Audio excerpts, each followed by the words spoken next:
In the final chaotic days of World War II, as Berlin crumbled under fire and the Third Reich collapsed, thousands of priceless treasures vanished into the shadows. Gold, art, and above all, diamonds. They were stolen from banks, looted from Jewish families, ripped from the vaults of occupied Europe, and dispersed across secret networks that stretched from Germany to South America, and eventually to the United States.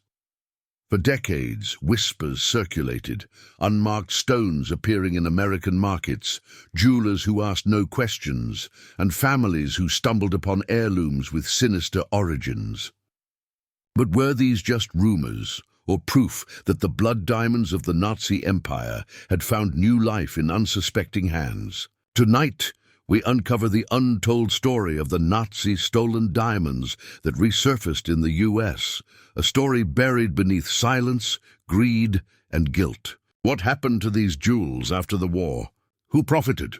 And why, even today, does no one want to talk about them? If you're new here, subscribe now and join us on this journey into history's darkest vaults. Because what you're about to hear is not just about diamonds, it's about secrets, survival, and the weight of crimes that refuse to stay buried. Stay with me. The truth begins now. Word count, 600 Berlin, April 1945.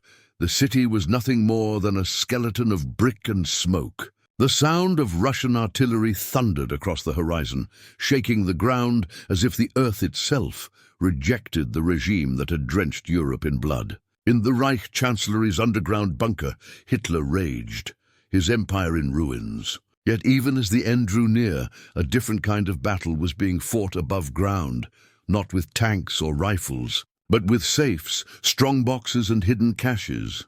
The Reich had spent years plundering Europe's wealth, stripping occupied nations of their treasures. Trains heavy with stolen goods had rolled into Germany. Rembrandts, Renoir, crates of gold bars, and diamonds, countless diamonds, harvested from banks and seized from families sent to the camps. Many of these stones had been taken under the pretext of confiscation for the state. But in reality, they were pocketed by SS officers, Nazi party leaders, and black market dealers who saw in them both a portable fortune and a ticket to survival when the Reich inevitably collapsed. As Berlin crumbled, those same men moved swiftly. They knew the Allies were closing in, that every scrap of evidence linking them to Nazi plunder would soon become a death sentence. Diamonds, unlike gold or art, could vanish easily into a pocket, a shoe sole, or a soldier's rucksack. Entire fortunes disappeared into false walls, buried in gardens, or carried in secret by desperate men fleeing west. In one documented case, an SS officer in Hamburg stuffed a velvet pouch with uncut stones, diamonds seized from deported Jewish jewelers, and entrusted them to his mistress. He promised they would secure her a new life in America if she managed to escape. She boarded a refugee ship months later, but what became of those stones remains a mystery. This was not an isolated story. Hundreds like it played out across collapsing Germany, as fortunes born of misery dissolved into the chaos of surrender. The Allies knew of this hidden wealth. The Monuments Men, a special Allied task force, had been formed to track and recover stolen art and treasure. They stormed castles in Bavaria, salt mines in Austria, and railway cars abandoned on German tracks, uncovering unimaginable riches. But diamonds presented a unique challenge. They were too small, too easy to conceal. Unlike a painting or a golden statue, a handful of stones could slip past even the most diligent investigator. In the months after the German surrender, black markets sprang up in cities across occupied Europe. American soldiers, flush with cigarettes and dollars, often found themselves drawn into trades with desperate Germans. A pack of lucky strikes might buy a diamond ring. A few tins of food could secure an unmarked stone, its origins left unspoken. Soldiers sent these trinkets home in care packages, believing them harmless souvenirs of war. Some knew better, of course. Some understood that what they carried bore the weight of stolen lives. But silence was easier, and silence was profitable. The truth is, these diamonds did not vanish. They changed hands. They traveled across oceans, They entered jewelry stores, pawn shops, and eventually family heirlooms in cities as far away as New York, Chicago, and Los Angeles. Yet no receipt, no paper trail, no testimony could reveal their bloody origin.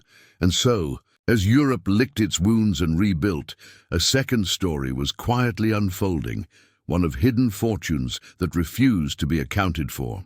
Families who had been stripped of everything searched desperately for restitution, filing claims that often fell on deaf ears. The diamonds, meanwhile, glittered unnoticed in the windows of Fifth Avenue, their history erased with the stroke of a polishing cloth. But whispers persisted. Some American jewelers began to wonder why, suddenly, so many uncut stones were arriving without documentation. Customs officials raised questions, but corruption and lack of oversight allowed many shipments through. Behind the facade of post-war prosperity, the trail of Nazi diamonds was weaving itself into the fabric of the American dream. Still, a question lingered. How exactly had these diamonds traveled so far?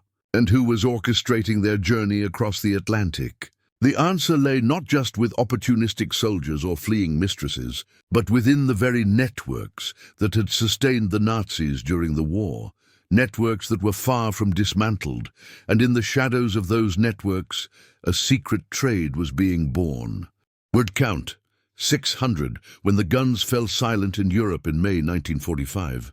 A different kind of battle began. One fought not in trenches or ruined cities, but in ports, train stations, and clandestine meeting rooms. The defeated Reich had left behind not only rubble and corpses, but also an immense stockpile of wealth scattered across hidden caches. Among these treasures, diamonds became the most coveted currency. Small enough to conceal, valuable enough to buy freedom, they became tickets out of Europe for those who knew how to play the game. But how did these diamonds, ripped from the heart of occupied Europe, cross the ocean to American shores? The answer lay in the same underground channels that had kept the Nazi machine alive during the war. Networks of smugglers, collaborators, and opportunists, already accustomed to moving contraband across borders, now redirected their trade toward the most precious loot of all. In war-torn Antwerp, once the diamond capital of the world, the black market thrived. The city's Jewish community, long at the center of the diamond trade, had been devastated, its workshops emptied, and its traders deported. Into this vacuum stepped German officers, collaborators, and criminal syndicates, all eager to profit. After the liberation, Allied authorities tried to restore order, but the sudden flood of uncut stones, with no clear origin, overwhelmed even the most vigilant. Many slipped through, carried by middlemen who blended stolen gems with legitimate stock before routing them to London, Paris, or Lisbon. From these cities, the Atlantic was only a short step away. Portugal, neutral throughout the war, became a critical hub. Lisbon's docks saw countless ships bound for New York, their manifests a mixture of legitimate cargo and concealed fortunes. Diamonds, sewn into clothing linings or hidden inside machinery parts, traveled undetected. Sailors carried them as favors, sometimes without even knowing what they were smuggling. And when the ships arrived in American harbors, customs inspections often proved little more than formalities.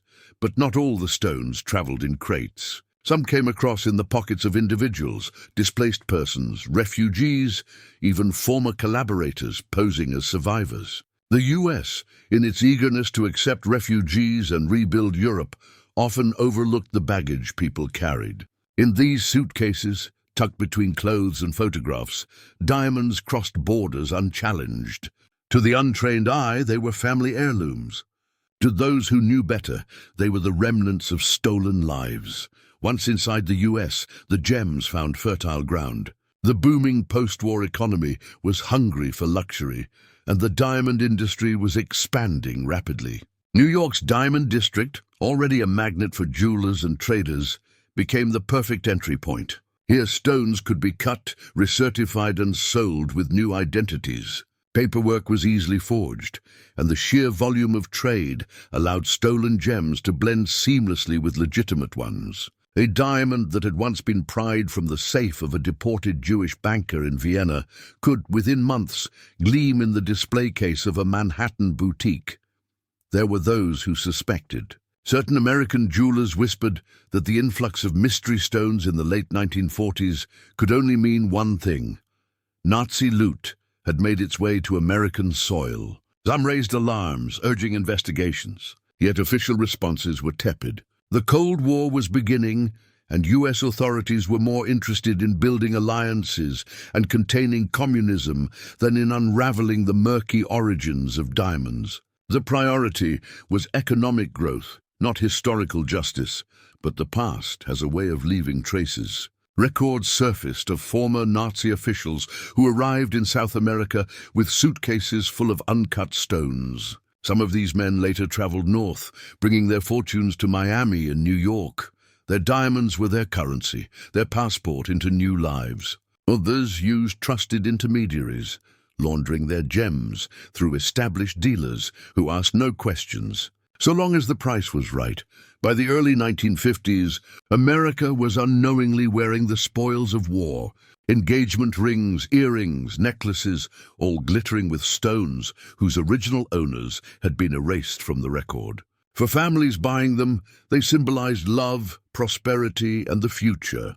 But beneath their brilliance, each diamond carried the weight of history, a silent testimony to a crime never fully acknowledged. And yet, even as these diamonds settled into the heart of American life, rumors began to circulate of certain caches still hidden, still waiting to be discovered. Caches guarded not only by greed but by fear, for to reveal them would be to reveal complicity, betrayal, and a legacy of blood. One such cache, it was whispered, had already crossed the Atlantic under circumstances more sinister than simple smuggling. A shipment so large, so dangerous, that even those who handled it feared the truth would one day come to light. Word count: 600 by the late 1940s. The United States was in the midst of a transformation. Soldiers had returned home, suburbs were rising, and prosperity seemed within reach for millions of Americans. But hidden beneath the bright surface of consumerism and optimism was a shadowed economy, an undercurrent of smuggling, laundering, and silent complicity that allowed Nazi diamonds to sink unnoticed into American society.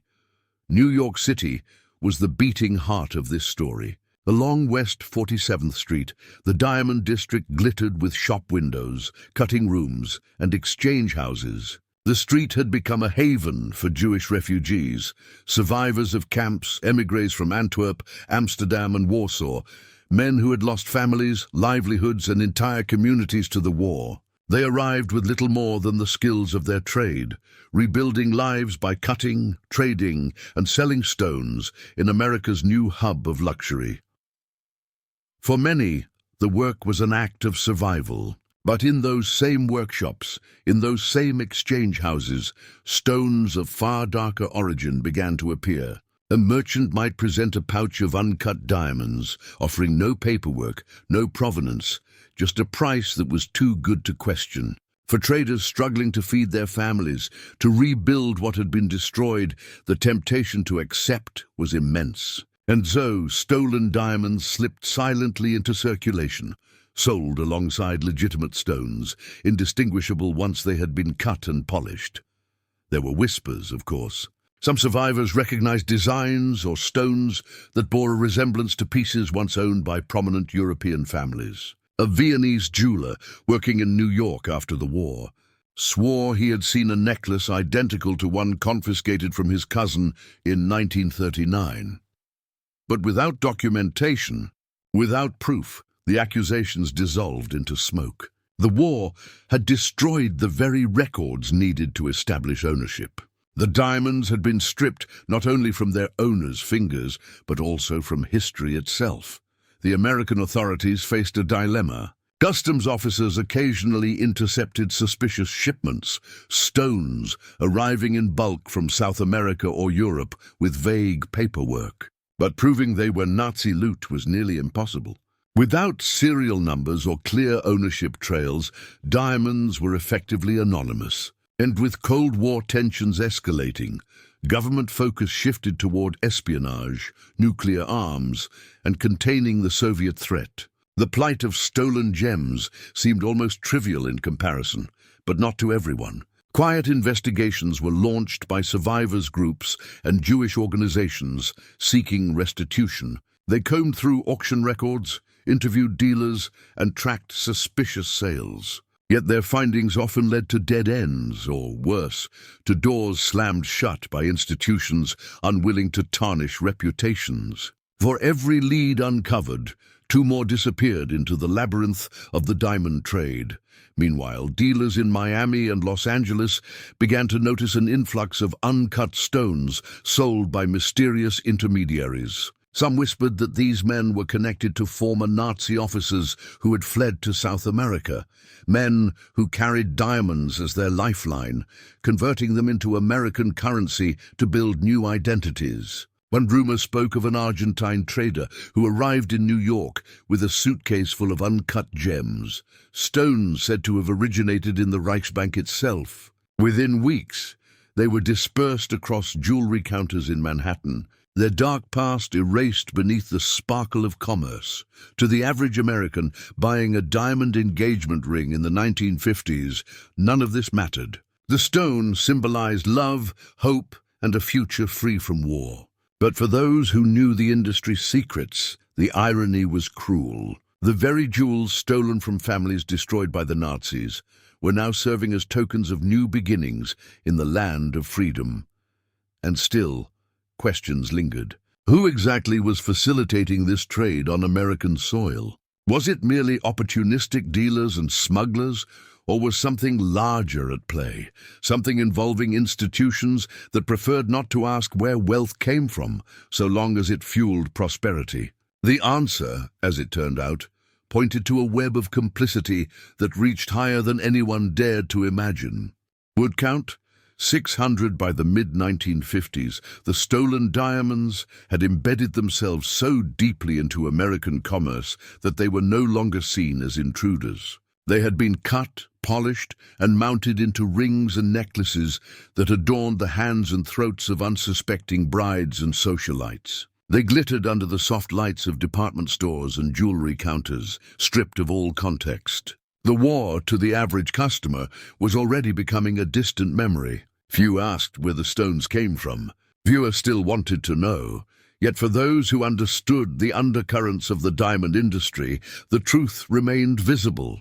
If you knew where to look, the unmarked parcels that arrived without clear provenance, the sudden surges of uncut stones flooding New York's diamond district, the whispered rumors of dealers who offered deals too generous to be trusted. Some traders turned a blind eye, justifying their silence as a matter of survival in a fiercely competitive business. Others knew exactly what they were handling, but convinced themselves that the past could be buried. Beneath a clean cut and a certificate, one jeweler in Chicago recalled being offered a batch of stones by a man who had traveled from Buenos Aires. The man's accent, the secrecy of his dealings, and his insistence on cash-only transactions set off alarms. The jeweler refused the deal, but within weeks he saw the same stones in circulation, passed to another trader who asked no questions. This was the way the system worked. Refusal by one dealer simply meant profit for another. The trail was easily obscured, the diamonds impossible to trace. Behind the veil of commerce, however, darker truths simmered. Survivors searching for restitution began to encounter painful reminders. A woman who had fled Vienna recognized her mother's brooch in a New York auction catalogue. A Parisian banker, resettled in Boston, stumbled upon a ring identical to one stolen from his family safe in 1940. But when they raised their voices, they were met with shrugs, denials, and demands for proof no one could provide. In courtrooms, the arguments often ended the same way. Without documentation, without serial numbers, a diamond was just a diamond. The American press touched on the story only rarely, often in hushed tones. Articles in small publications hinted at mystery stones entering the U.S. market, but lacked the hard evidence to pursue the truth further. Editors feared lawsuits from powerful jewelers or backlash from readers who did not want the glittering symbols of love tarnished by reminders of genocide. Silence, once again, proved safer than exposure.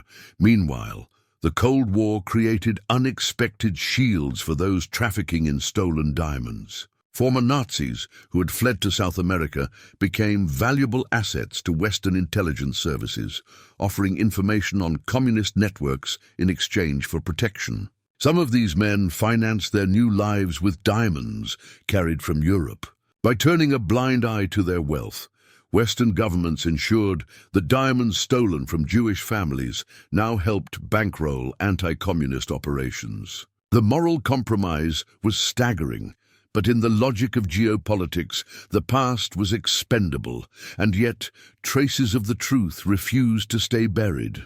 A customs inspector in New York confided to colleagues that he had intercepted multiple suspicious shipments in the late 1940s and 1950s, shipments of uncut stones that mysteriously disappeared into evidence rooms, never to be heard of again. He suspected corruption at the highest levels, a cover-up designed to prevent scandal. But his warnings fell on deaf ears. The diamonds continued to flow, vanishing into jewelers' cases and private collections.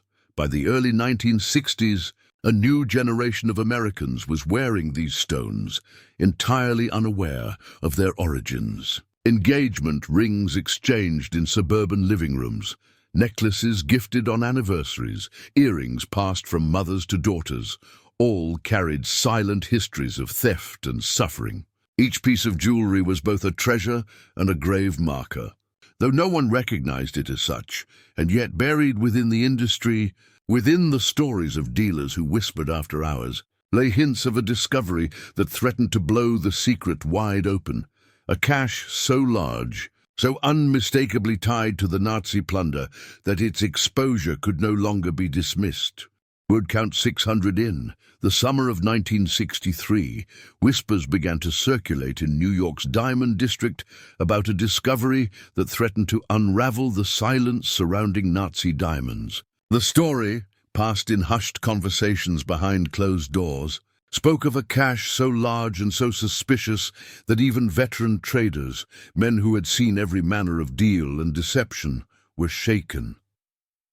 It began, according to one account, with a shipment arriving from South America. The manifest listed machinery parts and textiles, nothing unusual for the bustling trade routes between Buenos Aires and New York. But hidden within the cargo, inside hollowed-out steel fittings, customs officials uncovered packets of uncut diamonds, hundreds of them. At first, they were simply labeled as undeclared gemstones, another smuggling attempt. But then came the unsettling detail. The stones matched descriptions from wartime inventories taken from the Reichsbank's vaults in Berlin, inventories believed lost when the city fell to the Soviets. If true, the implications were staggering. This meant that at least part of the fabled Nazi reserves, once thought destroyed or dispersed, had survived intact and traveled across oceans nearly 2 decades later. For investigators, it raised immediate questions. Who had safeguarded these gems all these years? And who was bold enough to attempt moving them into the United States under such scrutiny? The discovery was never officially announced. Instead, the stones vanished into the bureaucracy of government evidence rooms, their existence whispered about by a handful of customs officers and jewelers who caught wind of the seizure. Rumors claimed that some of the diamonds were quietly auctioned off by government channels, disguised as unclaimed property.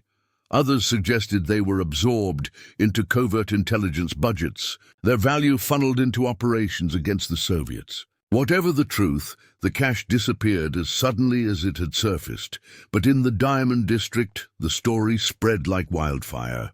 Traders debated the details late into the night. Some insisted the cache was exaggerated, a myth born of gossip. Others swore it was real, recounting with trembling voices that they had been approached with offers to buy stones from that very shipment. If these accounts were true, it meant that at least part of the cache had leaked into private hands. The timing of the rumors only deepened the intrigue.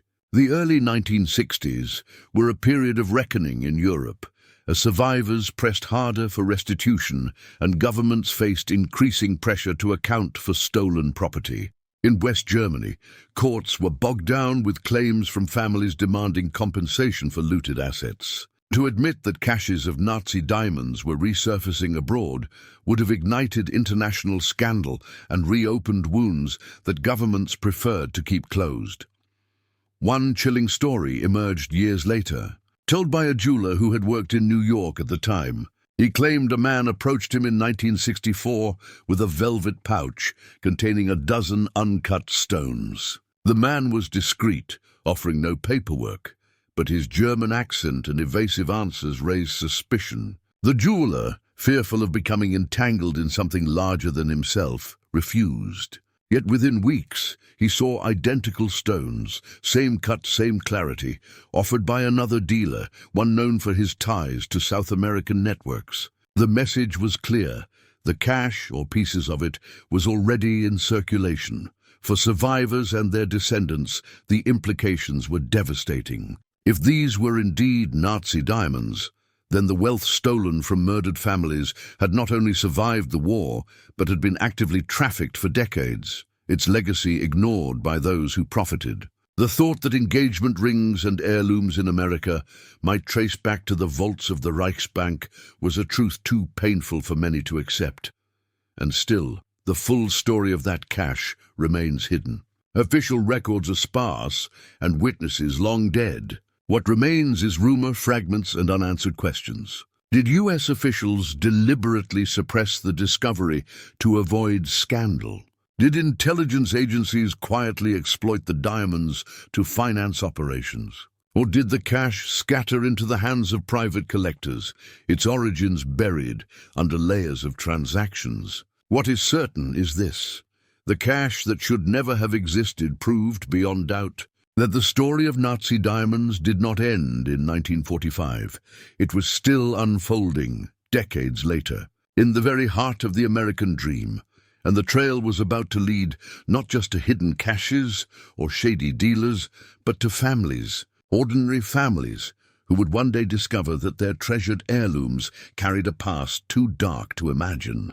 Word count: 950. By the 1970s, the Nazi diamonds had become ghosts, silent, glittering relics scattered across the United States. They adorned suburban brides, sat locked in velvet boxes, or glimmered in the windows of jewelers who had long since stopped asking questions. For most Americans, these stones were simply beautiful objects detached from history. But beneath the surface, an unspoken unease lingered. The question was never fully buried. How many of these jewels had once belonged to families erased in the Holocaust? It was in these decades that survivors' children, second-generation witnesses, began to search for answers. They combed through faded photographs of lost relatives, clutching images of necklaces, brooches, and diamond rings that had been stolen in the 1930s and 1940s. They wrote letters to jewelers, to museums, even to the U.S. government, hoping for recognition, hoping for restitution. The responses, when they came, were devastatingly uniform. Without proof of provenance, without receipts or certificates, the diamonds were untraceable. They could belong to anyone. This was the cruel genius of the stones. Unlike paintings, unlike gold bars stamped with insignias, a diamond carries no signature. Once cut and polished, its past is invisible. The Nazis had known this. It was why they hoarded diamonds so obsessively. They were the perfect crime. Wealth with no history, fortune without a name, and yet history has a way of echoing. In the 1980s, investigators uncovered documents in European archives that hinted at shipments of Nazi diamonds entering South American markets well into the post-war years. Some of those documents linked directly to traders who later operated in New York and Miami. Though never confirmed publicly, the evidence suggested a chilling reality. The stones had not merely slipped into the U.S. market by chance, they had been deliberately funneled there. Their origins laundered through a network of dealers who thrived on secrecy. The revelation ignited debates within survivor communities. Should heirs continue their pursuit, knowing the chances of recovery were almost nil? Or should they accept that the diamonds, like so many other stolen lives and legacies, were gone forever? For many, the pursuit was not about reclaiming wealth, but about reclaiming dignity, about ensuring the world did not forget the scale of the theft. The diamonds were more than jewels. They were fragments of memory, pieces of families obliterated by genocide.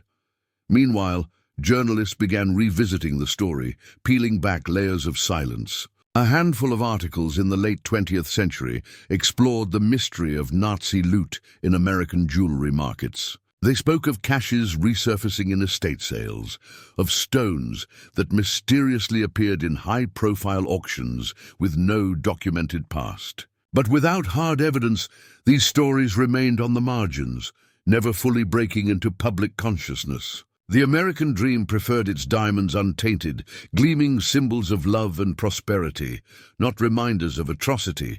Still, survivors' groups pressed on. In the 1990s, a wave of lawsuits was filed against European banks and insurance companies accused of profiting from Holocaust-era theft. Some cases touched on diamonds, though rarely with conclusive results. The stones were simply too elusive, too easily hidden. And yet each lawsuit kept the story alive, reminding the world that the war's crimes were not confined to battlefields or camps.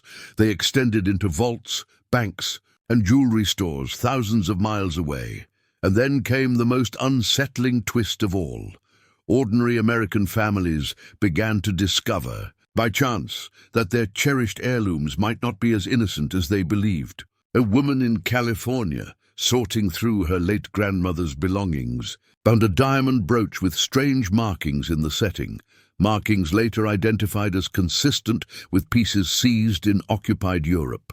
A man in Boston learned that his father, a soldier stationed in Germany in 1945, had once traded cigarettes for a pouch of loose stones. Those same stones had been passed down as engagement rings and anniversary gifts. For these families, the revelations were shattering. What had once been treasured symbols of love now carried a hidden weight of sorrow. Some quietly returned the pieces to Jewish organizations, offering them as restitution. Others buried the truth, unable to face the implications. After all, how do you explain to your children that the diamond on your hand is, in truth, a relic of genocide? By the early 21st century, historians, archivists, and activists began piecing together the broader picture. They traced smuggling routes from Germany to Lisbon, from Buenos Aires to New York. They reconstructed the networks of dealers who blurred the line between legal trade and looted wealth. What emerged was a sobering conclusion. Countless Nazi diamonds had indeed resurfaced in the United States, absorbed so completely into the market that they could never truly be reclaimed. And so, the story circles back to a haunting truth. Somewhere right now, a bride in America may be wearing a diamond once ripped from a Jewish family's safe in Vienna. Somewhere a family heirloom in a velvet box may hold a history its owners would rather not know. Somewhere a glittering stone on display in a jewelry store may be more than a luxury. It may be a silent witness to history's darkest crime. The diamonds survived the war. They survived the passage of decades. And in surviving, they remind us that history does not end when the guns fall silent. It lingers, in objects, in secrets, in the things we choose not to see. The story of the Nazi stolen diamonds that resurfaced in the US is not just about treasure. It is about memory. It is about how easily wealth can erase guilt and how silence can bury truth. But it is also a warning, because every stone carries a shadow.